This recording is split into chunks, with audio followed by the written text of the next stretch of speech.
Lords, ladies and gentlemen, welcome to RUSI.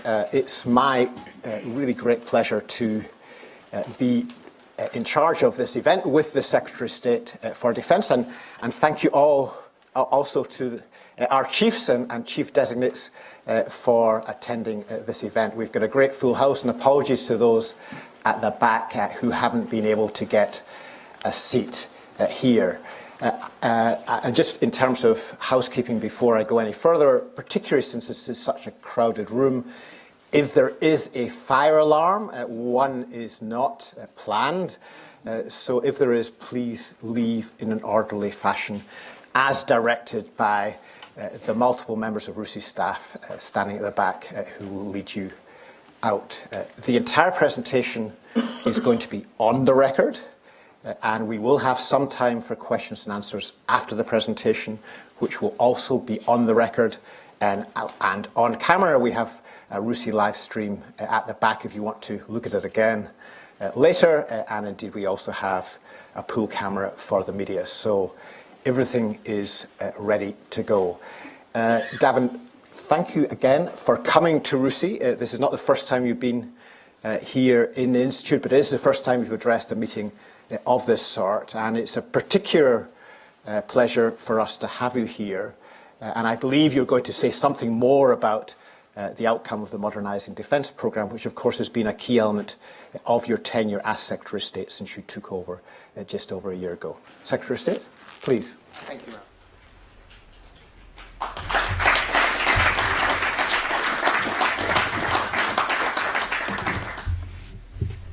When you arrive at the lectern and you have a letter addressed to you already, it's I'm not sure if that's a bid from one of the service chiefs or not.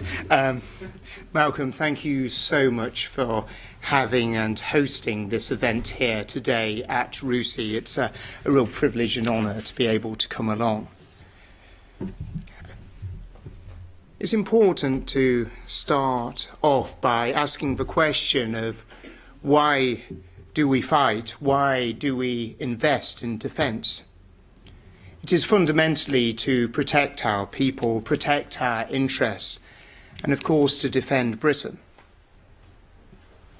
As a nation, we've never shied away from acting, even if that has meant standing alone, as we did in the darkest hours of the Second World War.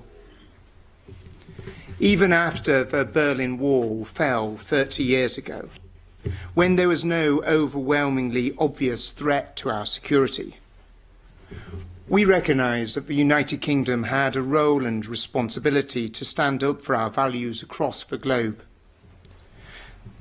Defending our values took us to Kuwait, Bosnia, Sierra Leone and Kosovo, and it made a difference to millions of people's lives. But after September the 11th, the importance of defence increased as a deadly new threat arose. A threat not just to any nation, but to all who cherish the values and the Western way of life. A global ideology seeking the destruction of everything that we hold dear. We have learnt much from fighting Al-Qaeda and Daesh. But while we tackled this extremism, state-on-state competition has been reviving. Today, Russia is resurgent, rebuilding its military arsenal and seeking to bring the independent countries of the former Soviet Union, like Georgia and Ukraine, back into its orbit. All the while, China is developing its modern military capability and its commercial power. Today, we see a world of spheres of influence and competing great powers.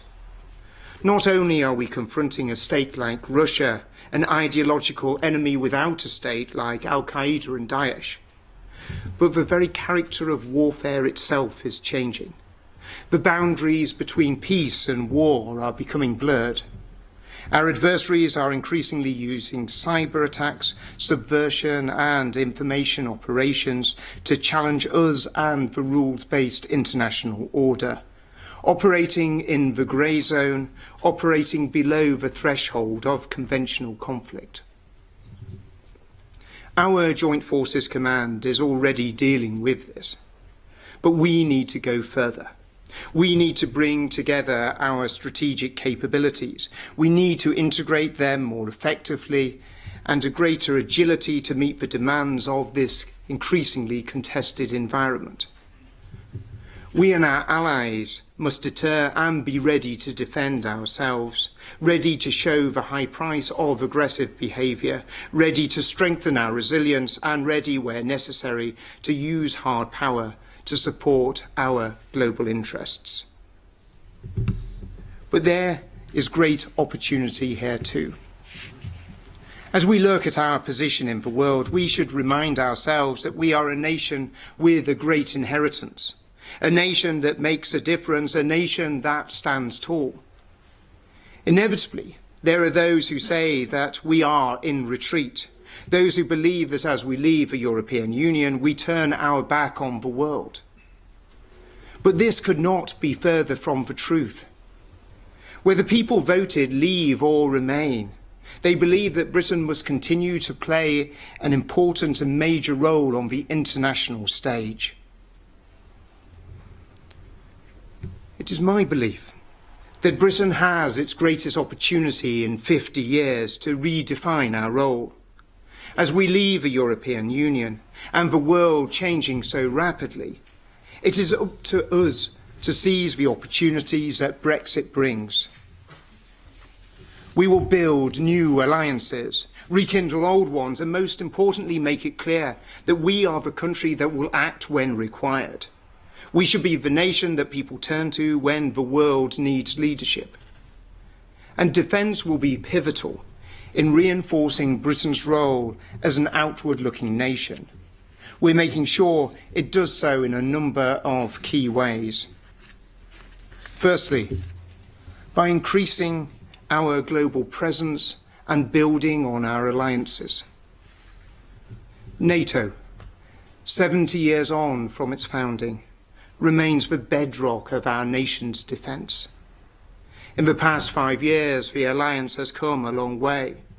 It is far more focused and ready to deter and defend against Russian hostile acts. But more European nations need to be ready and capable of responding to, stepping up to the 2% NATO target and not being distracted by the notion of an EU army. Britain must be willing and able to lead the alliance, to bring stability in a changing world. We're a leader in NATO, this year hosting the leaders' meeting here in London. Alongside this, we've sent a battle group to Estonia to support NATO's enhanced forward presence. We lead multinational maritime task groups in the Mediterranean and defend the skies over the Black Sea and the Baltic Sea. And we strongly support NATO's readiness initiative to make sure forces are available and ready to do their job. And in NATO, we must stand firm against Russia's non-compliance with the INF Treaty. If necessary, being ready to deal with the threat that new Russian missile systems may pose. The alliance must develop its ability to handle the kind of provocations that Russia is throwing at us. Such action from Russia must come at a cost. Nor can we forget those countries outside of NATO who face a day-to-day struggle with Russian attempts to undermine their very sovereignty. We stand ready to support our friends in Ukraine and the Balkans. These countries have the right to choose their own destiny and be free from Russian interference. At the same time, in such an uncertain age, like-minded nations must come together to increase their own security. That is why the United Kingdom is leading the 9-nation Joint Expeditionary Force, which in a few months' time will take part in its first deployment to the Baltics. But we must not see this as our limit. We must be willing to go further. History has taught us that crisis comes when we least expect it. As uncertainty grows, we must be ready to act, bringing others with us. Readiness has to be our new watchword. In an era of great power competition, we cannot be satisfied simply protecting our own backyard. The UK is a global power with truly global interests, a nation with the fifth biggest economy on the planet, a nation with the world's fifth biggest defence budget, and the second largest defence exporter.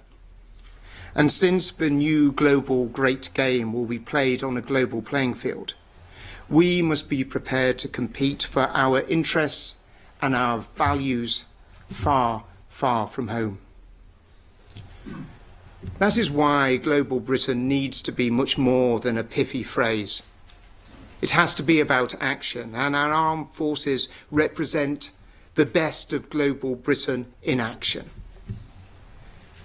Taking action alongside our friends and allies, action to strengthen the hand of fragile nations and to support those who face natural disaster, action to oppose those who flout international law, action to shore up the global system of rules and standards on which our security and our prosperity depends, and action on occasion that may lead us to have to intervene alone. Now, I know there are some that question the cost of intervention, but it is often forgotten the cost of non-intervention and the fact that this has been unacceptably high. It will not always be the role of traditional Western powers to act as the global policeman, but nor can we walk on by when others are in need. To talk but fail to act risks our nation being seen as nothing more than a paper tiger. I do not underestimate the challenges that this approach brings, but we do start from a position of strength. Our people are already acting around the world, from the North Sea to the South Pacific, to protect our interests, and we already benefit from strong international partnerships. But we cannot take such relationships for granted. Our global presence must be persistent, not fitful. Patient, not fickle. Permanent, not fly by night. So, as well as our relationships with Europe, we need to build on our established relationships with the United States, Australia, New Zealand and Canada as part of the Five Eyes, with Singapore and Malaysia in the Five Powers Defence Arrangement, with other ASEAN nations, with Japan, the Republic of Korea and India, with our partners in the Middle East, and with our many friends in Africa, from Nigeria in the west to Kenya in the east. And we are seeking to use our global capabilities to strengthen our global presence. From this spring, HMS Montrose, along with 5 other naval vessels, will be permanently based in the Gulf, using innovative crewing and support methods to keep the ship available for more of the time. Today, we also go further, and I can announce the first operational mission of HMS Queen Elizabeth will include the Mediterranean, the Middle East, and the Pacific region, making global Britain a reality. Significantly, British and American F-35s will be embedded in the carrier's air wing, enhancing the reach and lethality of our forces, reinforcing the fact that the United States remains our very closest of partners. We share the same vision of a world shaped by individual liberty, the rule of law, and of course, the tolerance of others. We have a unique ability to integrate with US forces across a broad range of spectrums and areas, and we are more determined than ever to keep working together. We'll also be using our string of global support facilities and military bases more strategically to consistently project power both hard and soft. The Duqm port facilities in Oman are large enough to be able to support our aircraft carriers. The Al Minhad and Al Udeid bases in the Emirates and Qatar, respectively, provide strategically important capabilities. In Bahrain, our naval base and our long-standing maritime command make a major contribution to our activities in the region, but also beyond. Further afield, we already benefit from facilities in Belize, in Brunei and Singapore, as well as our bases in Cyprus, Gibraltar and Ascension Island.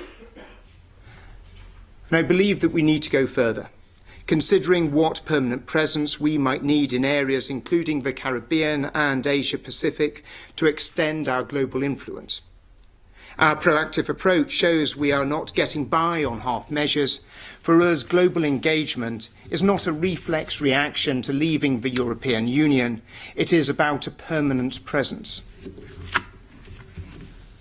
But having that presence goes hand in hand with our multi-million-pound transformation fund, making sure our armed forces have the right capabilities as quickly as possible. And today I can announce some of the first investments from that fund. Take the Royal Navy. They are exerting British influence through a much greater forward presence. I want to capitalise on that, investing now to develop new littoral strike ships, and if successful, we'll look to dramatically accelerate their delivery. These globally deployable multi-role vessels will be able to conduct a wide range of operations, from crisis support to war fighting. They would support our future commando force, our world-renowned Royal Marines. They'll be forward deployed at exceptionally high readiness and able to respond at a moment's notice, bringing the fight from sea to land. Our vision is for these ships to form part of 2 littoral strike groups, complete with escorts, support vessels and helicopters. One would be based east of Suez in the Indo-Pacific, and one based west of Suez in the Mediterranean, Atlantic and Baltic. And if we ever need them to, our 2 littoral strike ships, our 2 aircraft carriers, our 2 amphibious assault ships, Albion and Bulwark, and our 3 Bay-class landing ships can come together in one amphibious force. This will give us sovereign, lethal amphibious force. This will be one of the largest and best such forces anywhere in the world. In 1940, Winston Churchill said enterprises must be prepared with specially trained troops of the hunter class, who can develop a reign of terror down enemy coasts. Our actions mean that we will deliver on Churchill's vision for our Royal Navy and for our Royal Marine Commandos. Turning to our Royal Air Force, fresh from celebrating its centenary last year, it is now firmly focused on the next 100 years. They already have 17 new RAF and Royal Navy F-35 Lightning jets, capable of land-based operations anywhere on the globe and due to embark on our aircraft carrier for the first time later this year. We'll soon have 9 new Poseidon P-8 maritime patrol aircraft, enabling us to patrol thousands of miles of ocean and greatly enhancing our anti-submarine and maritime capability. We're upgrading our AWACS aircraft with modern and better capability that will improve our battle-winning airborne command and control. We're growing our operational Typhoon squadrons from 5 to 7, equipping them with world-leading radar and now carrying the Deep Strike Storm Shadow cruise missiles. And to complement leading-edge technology from F-35, I've decided to use the Transformation Fund to develop swarm squadrons of network-enabled drones capable of confusing and overwhelming enemy air defences. We expect to see these ready to be deployed by the end of this year. and the Army is continuing to modernise its forces. We'll have a warfighting division with troops able to deploy from our bases at home and in Germany. We'll increase the firepower and protection of a battle-proven warrior and introduce the ultra-modern Ajax. And at the tip of the spear will be our elite parachute regiment, within 16 Air Assault Brigade, able to deploy into any environment at a moment's notice. So we are making sure our armed forces have the sufficient mass to be in the right place at the right time with the right equipment to deal with the coming dangers. Finally, if we are to live up to our global role, then our armed forces must continue to be a lethal fighting force, fully adapted to the demands of the 21st century. When I came into the department, the talk was about cutting capability. But instead, this government has delivered an extra £1.8 billion for defence, keeping us on track and prioritising the right UK defence for the decade to come. That includes £600 million to protect the future of our nuclear deterrence. This ensures that we'll deliver the new submarines on time and means that we are spending £4 billion every year to ensure the ultimate guarantee of our safety for another 50 years. That means £60 million to invest in Typhoon's next-generation radar. And as the cyber threat grows, we're making a very significant additional investment on the £1.9 billion we spend on cyber capabilities. That's funding to improve offensive cyber, putting the command and control structures in place across government. And it will give us extra money to protect our network resilience from online attacks. With the threat from the Kremlin increasing in the North Atlantic, we're spending an additional £33 million to improve our anti-submarine warfare capabilities. And we'll also spend £100 million on a range of initiatives to modernise how we do business in defence. If this isn't enough, there'll also be a further £24 million available through innovative spearhead projects. Meanwhile, we are using our transformation fund to further increase our armed forces lethality. For example, we're going to make sure that our ground troops, whether in the Army, the Royal Marines or the RAF Regiment, are going to get the same night vision equipment that their colleagues in Special Forces have. We're also going to buy pioneering robotic fighting and logistics vehicles, reducing the risk to our personnel and increasing the firepower and agility of our infantry. In addition, as a result of a transformation fund, the Royal Air Force will double our armed ISR capability, so we can identify and neutralise targets far faster. The Venom kinetic strike capability will mean that those who wish to do us harm have more to fear. And to our armed forces, quite simply, the sky is not the limit. In space, we look forward to the investment we're making to enhance our Space Operations Centre, bringing together the best civilian and military minds. And our ambitions are greater still.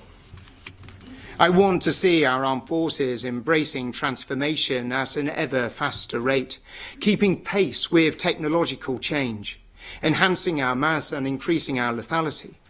We shouldn't be shy about the ambition that we have for our armed forces. The future of conflict will require us to be adaptable, agile, and capable of using new technologies quickly and cost-effectively. I'm determined to focus the Transformation Fund on investments that will create the armed forces of the future. That future, of course, is uncertain.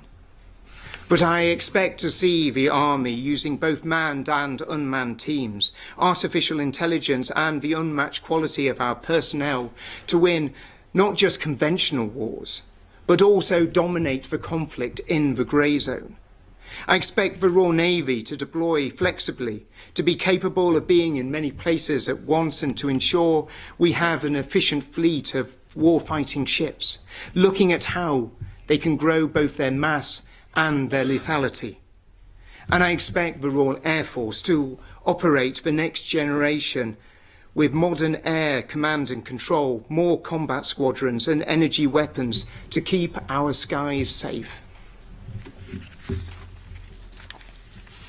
Wherever I go in the world, I find that Britain stands tall. It's not just because we are the world's 5th largest economy, not just because that we have the finest scientists, mathematicians and engineers. It's because we have the world's finest and best armed forces. Brave men and women who stand up for the values that we hold dear, men and women that we are so truly proud of. They are contributing, and they are the key capabilities that guard UK airspace and waters. They're supporting the civil authorities right across the United Kingdom. They're ensuring that we remain the leading member of NATO. They're protecting our interests and enhancing our prosperity. And they are showing that Britain still matters on a global stage. Some still wish to cut Britain down to size and send her back to her shores. But to those I say that has never been our way. It is not in our nature. Britain has always sought to take risks. Britain has always stood up for its deeply held values. Britain has always been an outward-looking nation, and against adversaries upping their spending, investing in new technologies, that we have to respond. If we do not, we will find ourselves with fewer options when we face the challenges and the threats of the future. And Brexit. Brexit has brought us to a great moment in our history, a moment when we must strengthen our global presence, enhance our lethality and increase our mass. So today, I set out my vision for UK defence in a more global age. But as we look to life beyond Brexit, I believe it is incumbent on us all to consider the role of defence in our national life. Defence has always been the most vital and first duty of government. But now we have an unparalleled opportunity to consider how we can project and maximise our influence around the world in the months and years ahead. It is up to all of us from here on in to make sure that our great nation seizes and grasps the opportunity that presents themselves with both hands. Thank you very much.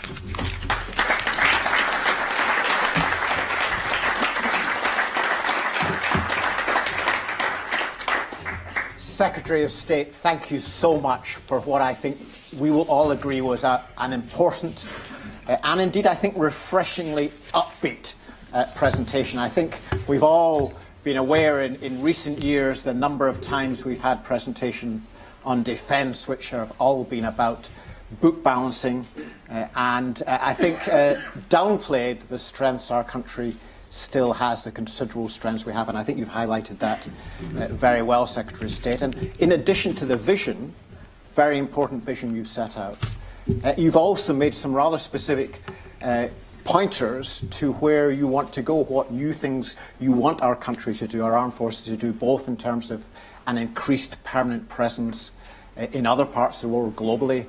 You refer to the global great game and the importance of permanent presence. And you also refer to some important capabilities, new capabilities, both through the Transformation Fund and in relation to this new drone swarms and indeed littoral combat ships. So a lot of meat in this presentation. We've got a really expert audience in front of us who I'm sure will have lots of questions. Please keep your questions brief. There is a roving mic. So please wait till that mic gets to you and then introduce yourself before asking your question. The first question is here, Lucy. Here. Hello, Lucy Fisher from The Times. Secretary of State, you've been robust today in warning that Britain must be ready to use hard power and to intervene against those who flout international law. What do you say to those critics who say that your robust rhetoric and plans to dispatch the carrier to China's backyard could serve to escalate tensions with Beijing? As I'm sure you're aware, that Britain is the second largest inward investor into Southeast Asia. And wherever there is economic interest, we should always look to see how we have military strategic interests. And actually working alongside our allies, whether that is the United States, whether that is Japan, whether that is Australia, New Zealand and France, is really important that we demonstrate that we uphold the international rules-based system. And if we do not, who will? And every country around the world has benefited so much from this system, and it's important that we add our voice to its defence. Thank you. Right at the back, please. David Bond from the Financial Times. Secretary of State, you mentioned there the new littoral strike force ships and the drones. Could you just give us a bit more detail? For example, how much they're going to cost and where that money will come from? Yeah, so they're very much coming out of the transformation funds. You'll be getting further details later on. What we're keen to do is to look at how we use the opportunities of new technology to bring capability on stream much more rapidly. And this is a lot of work that's already been done by all of our services right across defence. And what's key is giving them the opportunity to bring those ideas forward and give them the capabilities, and that is something that we're going to be doing. And we're doing the concept work on the littoral strike ships and on the drones. I think, off the top of my head, that is a £7 million investment initially. Please. Thank you. Larissa Brown from the Daily Mail. Secretary of State, you've talked a lot about intervention today. And I'm just wondering, a few years ago, Theresa May said that the UK will no longer invade foreign countries to remake the world in our own image. Do you disagree with that statement? And also, if I may, on cyber, do you think Britain should be prepared to use offensive cyber against Russia? Thank you. Well, the reason on offensive cyber that we're making this investment, we recognise that there is a very rapidly changing face to conflict, and cyber is an important element of it. We have developed offensive cyber capabilities. We were the first nation to dedicate our offensive cyber capabilities to NATO, which has led many other nations starting to do the same. And invariably, if you develop a capability, there is a reason for that, because there is a willingness to use it. In terms of intervention, you see so many cases, and I touched on a number of those, whether that is Sierra Leone, whether that is Kosovo, whether that is so often Britain taking action. And if we hadn't have taken action, the world would be a worse place. And when you see the tragedy and when you see some of the things, the dreadful things that are going on around the world, surely it is right as a wealthy and prosperous nation that we should be willing to act, and we should be able to change the course of many people's lives very much for the better. And I think that's something that is a view that all politicians share. Please. Defence Secretary, Alistair Bonk from Sky News. You say that in regards to the INF Treaty, the UK needs to be necessary to deal with the threat that the new Russian missile systems may pose. What do you mean by that? How might you propose dealing with it? Would you, for example, support the redeployment of US land-based nuclear missiles in Europe if that is what the US President wanted to do? What we are very keen to do is to ensure that the INF Treaty has the opportunity to be revived. Currently, there are two signatories to the INF Treaty. That is the United States and that is Russia. One of those has not been in compliance with that and hasn't been in compliance with it since 2014 when this was first raised, and it has consistently ignored requests to move back into compliance. My hope is that we still have another 6 months for Russia to come back into compliance, And my deep hope is, and I'm sure of all NATO members, is that Russia looks at that option and ensures that it does come back into compliance. That is where all our efforts should be focused, getting Russia back in compliance and ensuring that the INF Treaty can continue. Please. John Wilson, a member of this and other think tanks. Secretary of State, with hindsight, do you think we were unwise with the policy of withdrawing from east of Suez? So, I mean, this was a little bit before my time. I get blamed for quite a few things, but this is definitely not mine. So, inevitably, the best way of sustaining forces on a forward presence is actually having a network of bases and places where we can sustain that presence. So I think it is better to have a global presence because it means that you can do things cheaply, it can do things more effectively, you can look at how, whether it's supporting operations, crewing ships, you can do it in such a different way when you have those bases. And we're already seeing the benefit of that in Bahrain with our new naval base there. So not wishing to go into the decisions of 1968, I think it is an obvious decision for us to look at how best we can sustain our forces. And when you travel around the world and you're meeting other defence ministers, there's a real hunger for Britain to play a bigger role. There's a real appetite for Britain to play a much bigger role. They feel very comfortable with how we work with them. We're not domineering, we're not looking to take over what they do, we're there to support and help them. And that opens up as a great opportunity to do more. And I think that's one that we should seize with, grasp with both hands. Please. Jonathan Beale, BBC Secretary of State. I just wonder how much your vision is matched by financial realities of the MOD's budget. You've just had an NAO report, Public Accounts Committee report warning you that you've got a up to £14 billion black hole in your existing equipment programme, and you've just given a new shopping list of stuff that you want to buy, like littoral ships, swarm drones, new military bases. How on earth are you going to pay for this, and how much more money do you need from the Treasury? Have you worked that out yet? So, all that we've announced have been fully costed, and you'll be pleased to hear covered. We've seen the government invest £1.8 billion extra in defence, and we've also seen the ministry take out quite a significant amount of costs in terms of how we operate, over £9 billion worth of savings. And we recognise that we need to go further in ensuring that we do things most efficiently in the best possible way. And that's why I mentioned the fact that we'll be investing an extra £100 million. And this is actually to drive efficiencies going forward, because we do recognise the challenges that we have. But it should also be noted that last year it was said that we wouldn't be able to hit our budget, and we did. This year we'll hit our budget, and we very much look forward to working with the Treasury in the comprehensive spending review to look at what priorities that we have and to ensure that we have the right level of investment in order to deliver the security that we need for our country. Kim. Kim Sam-Gupta from The Independent. Secretary of State, you mentioned several times projecting Britain's military and I presume foreign policy reach in conjunction with allies.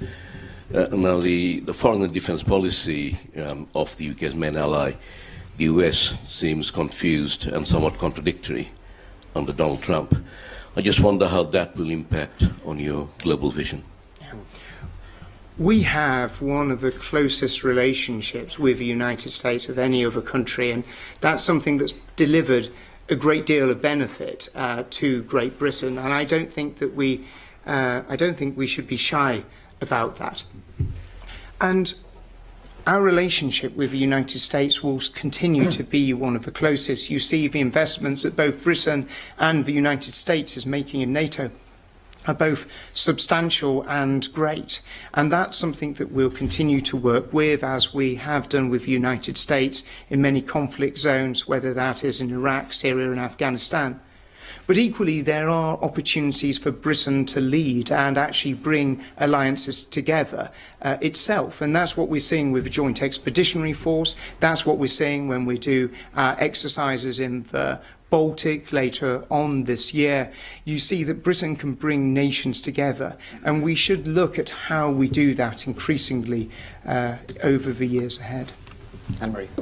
Thank you. Anne-Marie Trevelyan, Defence Lead on the Public Accounts Committee, and my report, which hit you over the head the other day. Apologies, Secretary of State, at a personal level at least, if not a professional one. My question really is, how do you intend to empower your TLBs to be able to purchase the equipment they need rather than have to procure it unless they absolutely must? So this is where we've been trying to drive with the Transformation Fund, and where all the services have so admirably stepped up and actually delivered on this. We raised with them the question and the challenge of how do you bring the capabilities to the front line much more rapidly in a different way, and they've responded by using the traditional ingenuity and brilliance as is within our armed forces.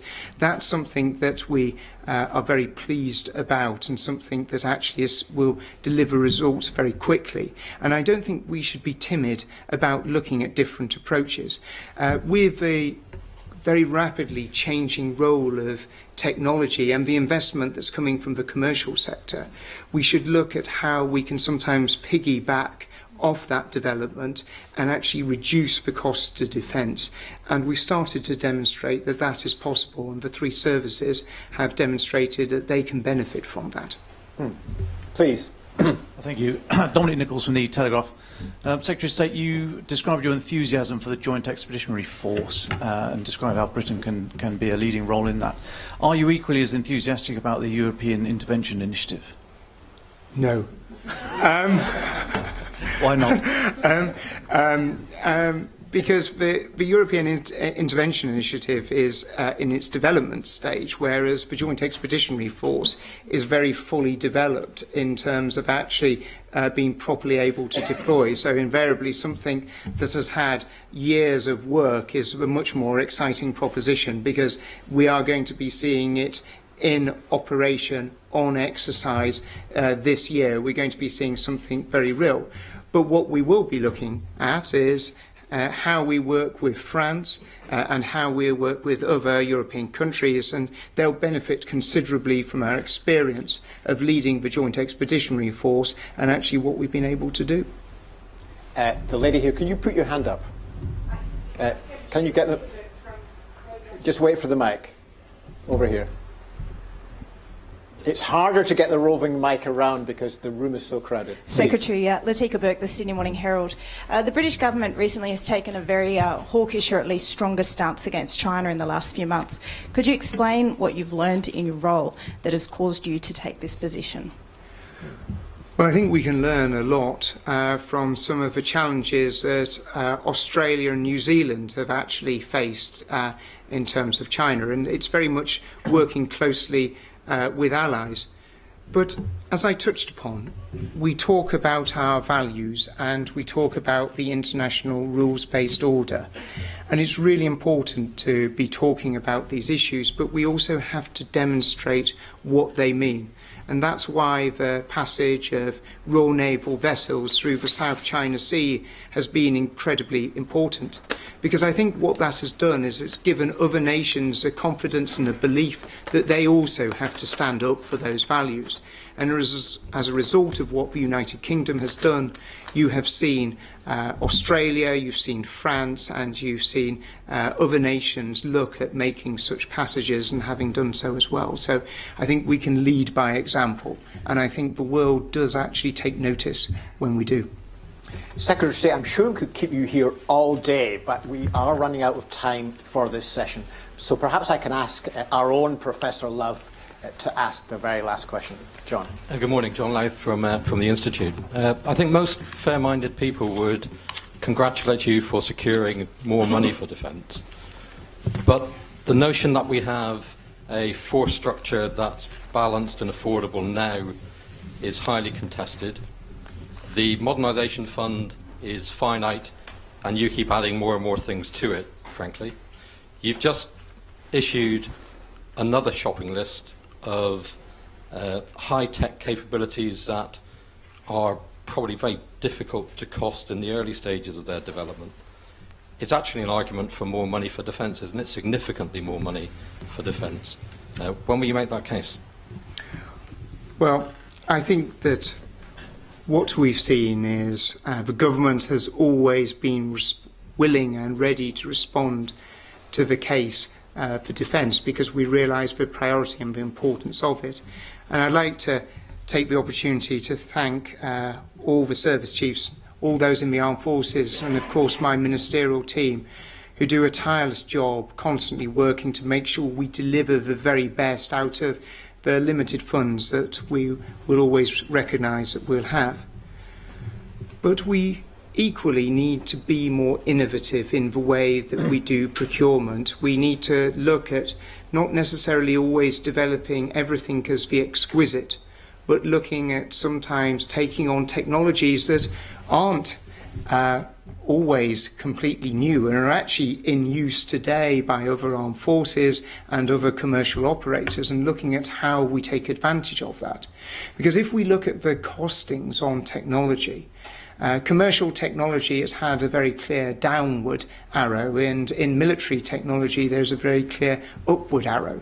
So what can we learn from the commercial sector? How can we take from the commercial sector and actually bring it into the armed forces? And it may have a shorter lifespan in the armed forces, but we are never going to be able to compete with the likes of companies such as Google or Apple or commercial vehicle manufacturers such as Jaguar, Land Rover, Toyota, in terms of the amount of investment that we're able to put in terms of AI or autonomy. So how do we piggyback off such organisations in order to be able to use their investments in our national interest and our defence interests as well? But as it won't surprise you, like all government departments, we've been working over the last few months and will continue to work forward towards the comprehensive spending review, developing the arguments that we need to have in order to put the best foot forward in terms of why we need to continue to invest in defence. And I'm very proud of the fact that this is a government that has consistently listened. And actually, it's not just about spending on defence, it's everything that we've been doing in terms of supporting service personnel and also supporting veterans. I think that's something as a nation we can take a great deal of pride from. Thank you. Secretary of State, thank you so much for those very clear answers. That almost felt like a record number of questions dispatched with efficiency. So thank you very much, and thank you to all our questioners. And before asking you all to join me in thanking the Secretary of State, it's just my duty to announce that the next members' meeting will be by Senator, now let me get his name right, Senator Chris Coons, who's the US Senator for Delaware, who's speaking about striking the right balance, America's commitment to Syria and Afghanistan, which will be here in a week's time in the evening at 6 o'clock, and that will answer Kim's question about the United States, I am entirely sure. So thank you very much, Gavin. It was a great pleasure to have you here. Thank you. Thank you.